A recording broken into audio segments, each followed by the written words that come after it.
When Hubei's party chief spoke to the media 2 weeks ago, he must have known his days were numbered. Jiang Chaoliang is the highest-ranking political casualty so far. His dismissal is in response to mounting public anger over the Chinese government's handling of the coronavirus outbreak and follows the sacking of 2 senior health officials on Monday. And while the purge looks set to continue, analysts say it won't bring down those at the top of the party. The way the Communist Party works is sacrifice a few small fry to keep the big fish swimming in the pond. And this has worked. I mean, this is what happened in the last great time of the SARS epidemic 17 years ago. The dramatic jump in deaths came after a team from the World Health Organization arrived in Wuhan. The head of the WHO has lauded China's containment efforts, including the isolation of 60 million people, and urged countries not to cut off travel and trade with China.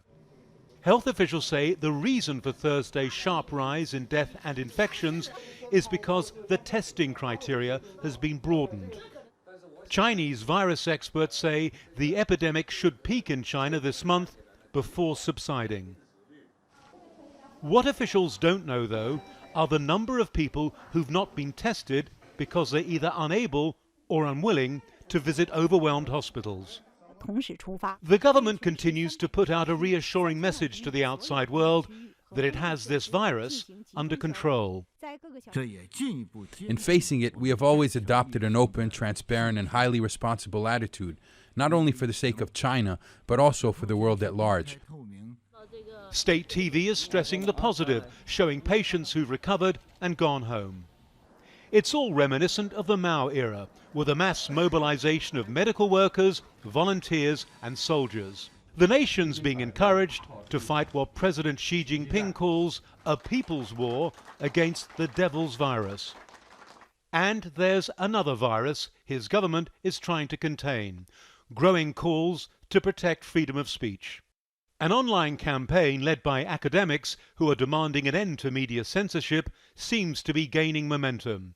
That amounts to explicit criticism of the leadership, which is rare in today's China.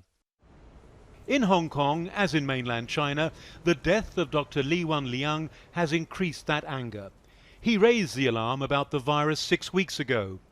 For doing his job, he was reprimanded by police and forced to sign a humiliating confession. He died from the virus on Friday.